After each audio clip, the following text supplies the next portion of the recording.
A couple of points I need to make about Chris and his research.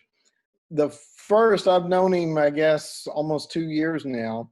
He worked with me last spring on Research 495 project and to build a device, and we were going to use it this semester to make some measurements.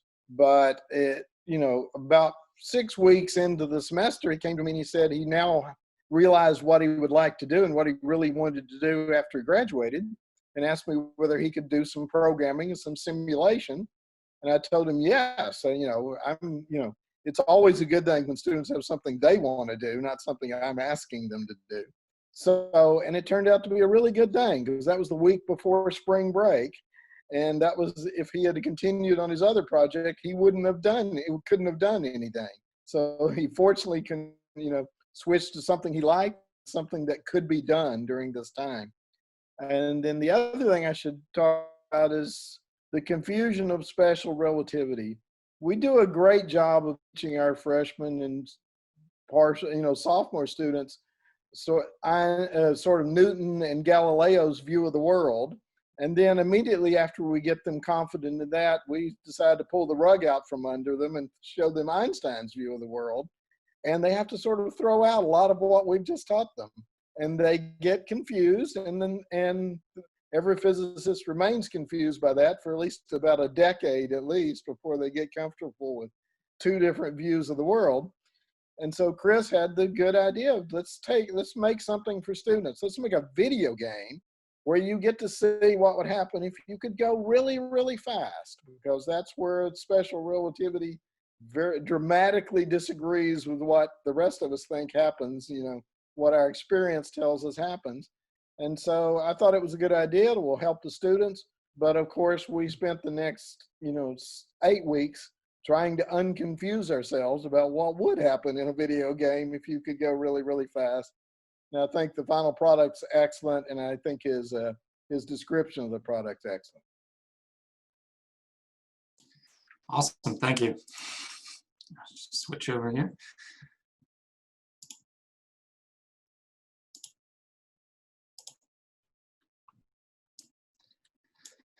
All right, so hello, my name is Christopher Sellite, and my research project and presentation are on visualizing special relativity. And thank you to Professor and Dr. Michael Jones for my introduction and for being my advisor. So to begin, I want to talk about the difference between modern physics and classical physics, specifically in terms of relativity. When talking about relativity, determining your perspective is important. So for this example, let's say that your perspective is on the right side and you're standing still. We have this car on the left and it's traveling toward you at 50 miles an hour. Now let's say the driver of that car throws a baseball toward you at 50 miles an hour. Relative to you, how fast is the baseball moving? Well, in terms of classical Galilean relativity, we take the speed of the baseball and we add it to the speed of the car from which it was thrown. And we see the speed compared to you is a total of 100 miles per hour. So classical Galilean relativity works great for things of this nature, moving at slow speeds. So this is things like planes and cars and baseballs. So now let's talk about modern physics. So here we have a similar example. First though, I want to point out some details that you're going to need to know. In the top right, you can see 1c, and c is the speed of light. So 1c is 100% the speed of light, and the speed of light is equivalent to 299,792,458 meters per second. So this is insanely fast. But now into our example. We have a similar situation, but this time we have a rocket instead of a car. And you are still on the right side and you're still standing still. But this time the rocket is traveling at 0.6c, or 60% the speed of light toward you.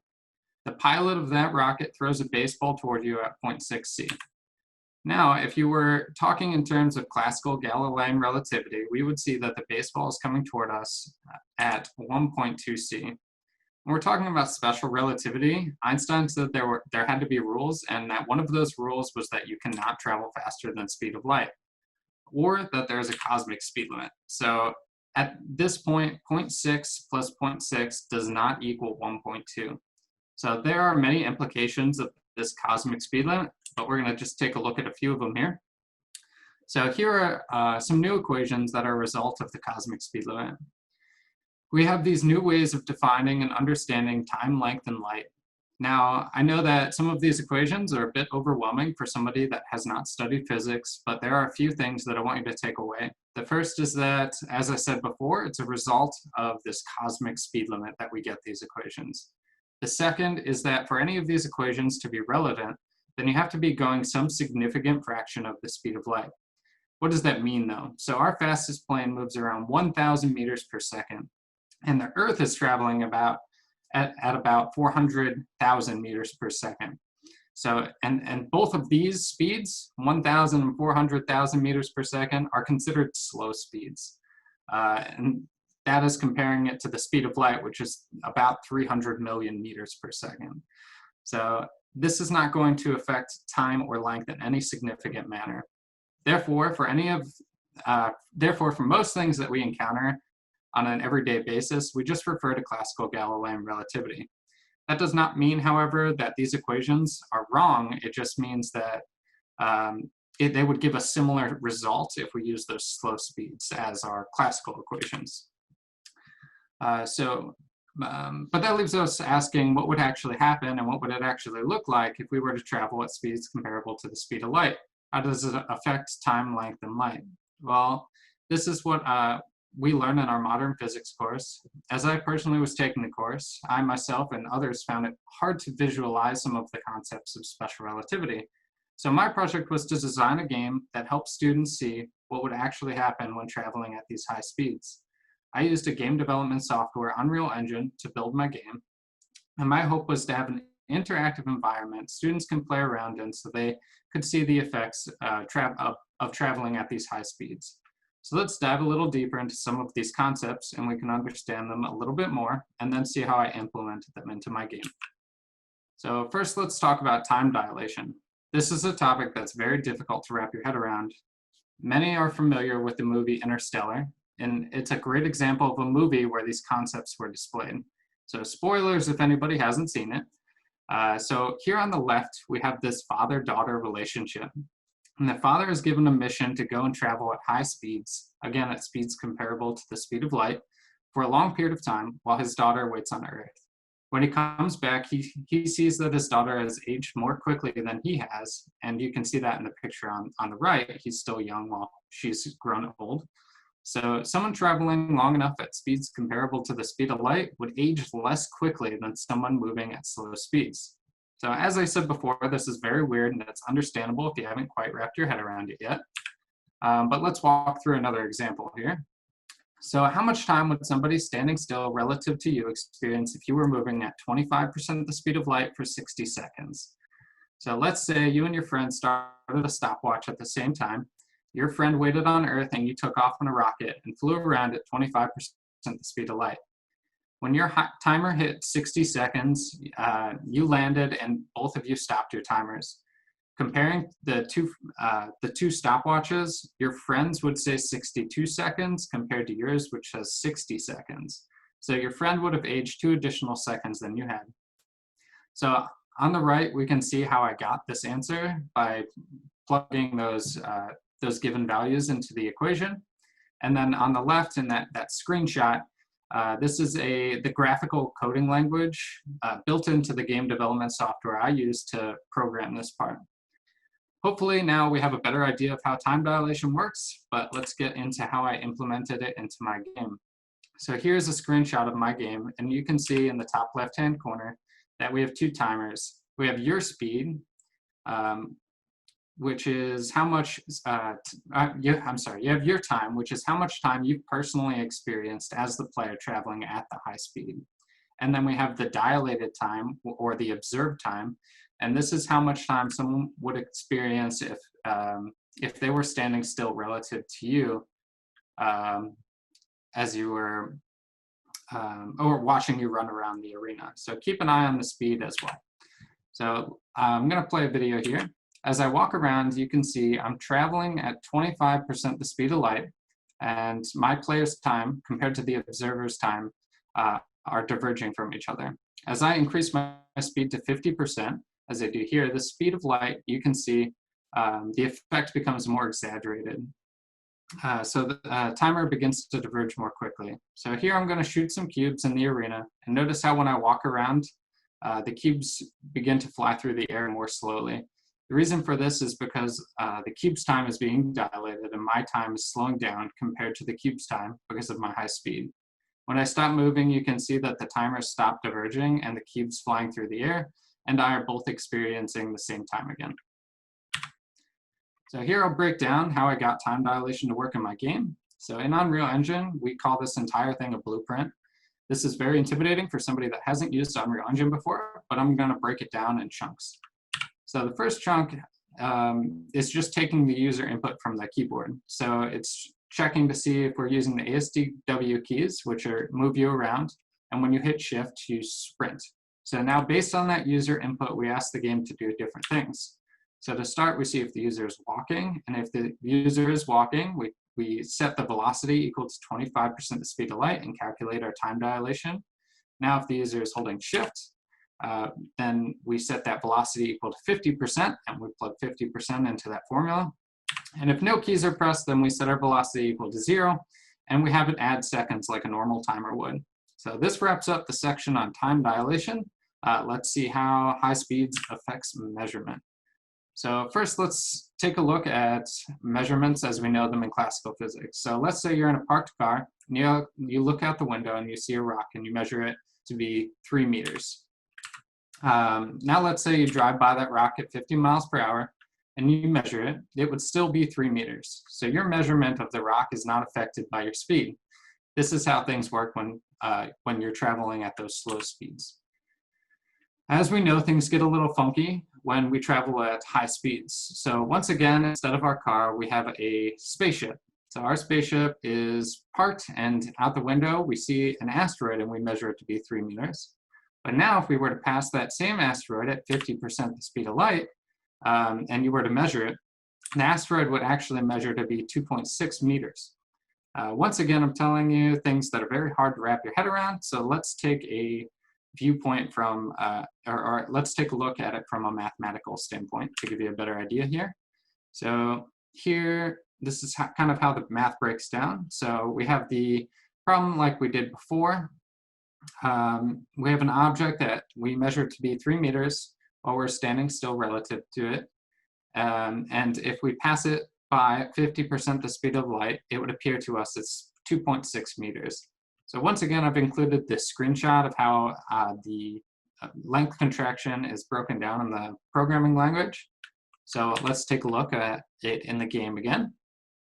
So here are some screenshots of the game. On the left, I'm parked, and you can see that the proper length and the apparent length are equal.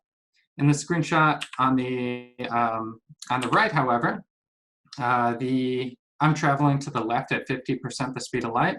So I would see the cube measured as 2.17 units. So you can even see that the cube is skinnier in the picture on the right than the picture on the left. Now, if somebody were standing still, they would see the cube on the left, whereas when I'm on the right, you can see that the cube is a little skinnier. So here's a video of me displaying length contraction in my game. So you can see the first object I walk up to has a proper length of 12 units. When I walk from side to side, it becomes skinnier and shows the apparent length is actually 11.62. Once again, when I'm sprinting, we can see that the length of contraction effect becomes more extreme. So I'm going to walk around to a bunch of different cubes and test this out. And you can see that this kind of really gives you the feel of traveling at that really high speed when you walk from left to right. So I had a bunch of different cubes in the game, and I actually had to do write a different code for every cube that's in the game in order to get this to work. And up here is my favorite angle, and it really feels like you're traveling at that high speed because everything instantly becomes skinnier together, and it makes you feel like there's some power behind your movement.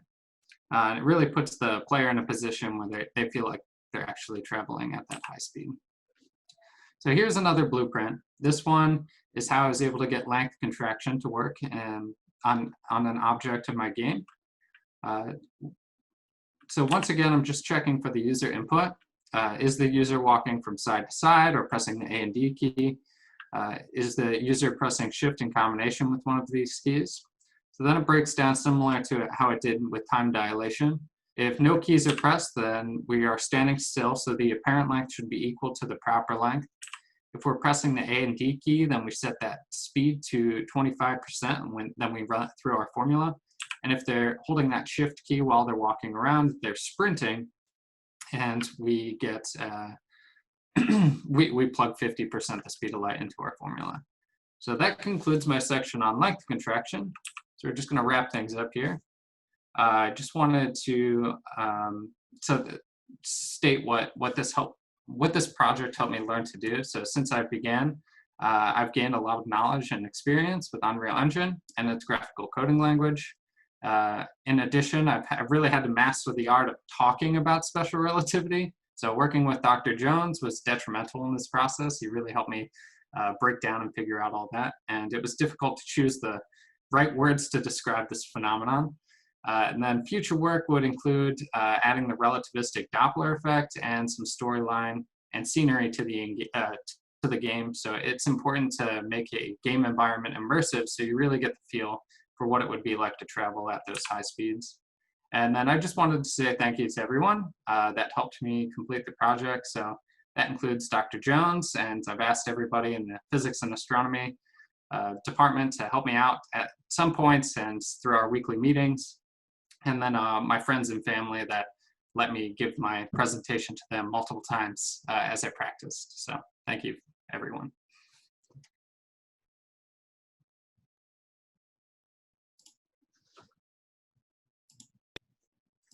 Well done, Christopher. That was fantastic. I see a hearty round of applause in the group now that everyone's learned how to do that.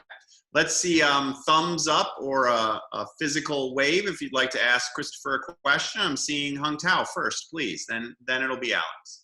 Yeah, so I just want to say congratulations, Chris. I think you know, you really demonstrated that you're such a hard work, and I also want to share one thing with this group that as we all know, while the job market is really sinking, Chris actually was able to land a job. He's going to start next week to work for a company focusing on vacuum science and vacuum technology. So I'm really happy for you, Chris. Good job. Alex. Hey, so yeah, great job. Excellent work. I really enjoyed the talk. So first, you mentioned, so we saw that last big chunk of code, and you said that was just for one of your blocks. Right. At least able to sort of copy and paste that for the different. I was able to copy and paste most of it, but there were little things that I would have to go in and change for each block, which was me referencing that particular block, and then I'd have to go in depending on the block's actual size, and I would have to change the unit length. If I made a block smaller, I'd have to change the unit length. But I actually had to tell the game which block I was referencing to make smaller, or else it would make them all smaller, and all the numbers wouldn't have lined up. Well, cool. So my second question was, seems pretty cool. I mean, when's this game going to be available for us to purchase? Anytime, for free. It's for learning purposes. You got to add the color next, though, right? That's right. That's right. But yeah, great job. Thank you. Yes, that was wonderful. I see a thumbs up from David. Do you have a question? Yeah, so first off, congratulations, Chris and Courtney and Joseph on wrapping up the research here in these kind of strange times. And I love seeing this research that helps instruct some of these more complex concepts to folks who might not have a physics background. So from that non-strictly physics background, the thing I think of first when you have an observer with moving objects around them is that contraction or expansion of wavelength related to Doppler effect, which I saw you noted at the end of the presentation as a future development in this software. Could you detail at all how you plan on including this additional effect in your software? Yeah, so this is actually something that I tried to do in my game. So I actually have a few slides on the Doppler effect as well. So as we know, the the regular Doppler effect is with sound waves, and then we have the relativistic Doppler effect, which is a similar thing with light waves. So these sound waves actually contract and stretch out based on the car's movement toward or away from you. So basically, this similar thing happens with light. So when light is traveling toward you or away from you, it actually gets stretched out, or it stretches out the wavelength, and this makes a color change. So the reason I didn't end up including this part was because of the two reasons. There's a angular dependency, which would take a long time to program into the game, and then in addition to that, it was the size of the light spectrum. Most light sources would actually end up moving out of the visible light spectrum and vanishing in the game if you were to try to implement this. So here I plugged some example frequencies into this program, and a green light source would actually move into the infrared part of the spectrum, and it wouldn't be visible to you anymore. So if I tried to implement this into the game, and I was working with some tints, so if you were moving away or toward something, it would either tint red or tint blue, as we have the blue and red shift here. And then I was thinking about just deleting the object if it moved out of the visible light spectrum. So this is something I was thinking about doing, but didn't end up having enough time. So this is how I would implement it in the future. I would go in and I'd have each object change its color based on my player position.